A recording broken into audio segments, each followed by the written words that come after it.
Ata baba sözləri.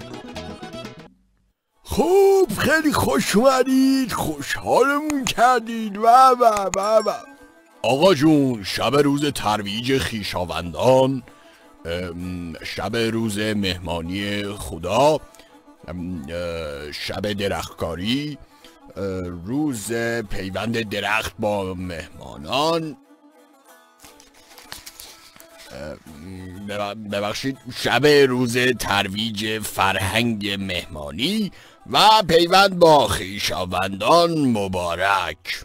آقا جون، شب همونی که بایرام گفت مبارک.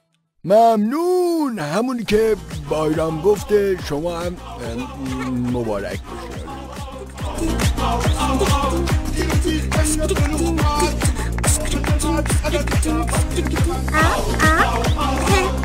راستی دیوارچینی خونه رو شروع کردی؟ والا مسئله خیلی گرون بود، نمیشد کار کرد تا اینکه شانس آوردم مسئولین اسم یلدا رو عوض کردن.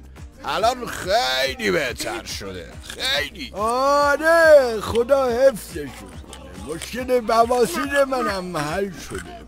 یلدا چی بود بابا؟ کلا 1 دقیقه بیشتر بود، اونم خیلی 1 دقیقه بیشتر گشنگی میکشیدن، خیلی 1 دقیقه بیشتر شرمنده خانواده میشدن. الان تا بیای اسمشو بگی 1 دقیقه تموم شده. دخترم، خونه خودمونم خیار هست، بیا موز بخور. اون آجر الان گرم شده، بده به من. آره بده من. روز ترویج فرهنگ مهمانی و پیوند با خویشاوندا بگیرن چشات در میارم. این چی میگه؟ همسایه‌مونه، اسم دختر کوچیکش یلدا بود، الان دیگه عوض شد.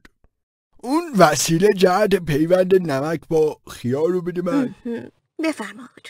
و اما در اثر طرح تغییر نام شب یلدا، کشور به رتبه 3 خودروسازی در دنیا رسید و همچنین غرب در تقلید از این طرح اسم کریسمس را به پیوند خارومار بابانونه. اون وسیله جهت تغییر شبکه تلویزیون کو، پس بیشتر از غرب رو آقا جون خیلی تأثیر گذاشته. کنترل رو میخوای؟ آره دیگه، آره. تو شب روز ترویج فکر کنم زیر وسیله جهت برطرف کردن دستشوی خودتونه. دلمو بشکنی یلدا شده باز دوباره، دل واسه خنده هات بیقراره. امشب و تا صبح بشینیم، روزگار رو قشنگ‌تر ببینیم. غم‌ها رو امشب رها کن، آرزوهاتو با من صدا کن. بذار که شادی بتونه خنده رو روی لبات بشونه. ببین عمر 2 روزه ما چقدر زود داره میره. یه وقت به خود میای میبینی که اون وقت دیگه دیره. گذشته ها تو دوره نکن که فردا رو به روته. بدون امروزتم میگذره واسه هیچ کی نمونده.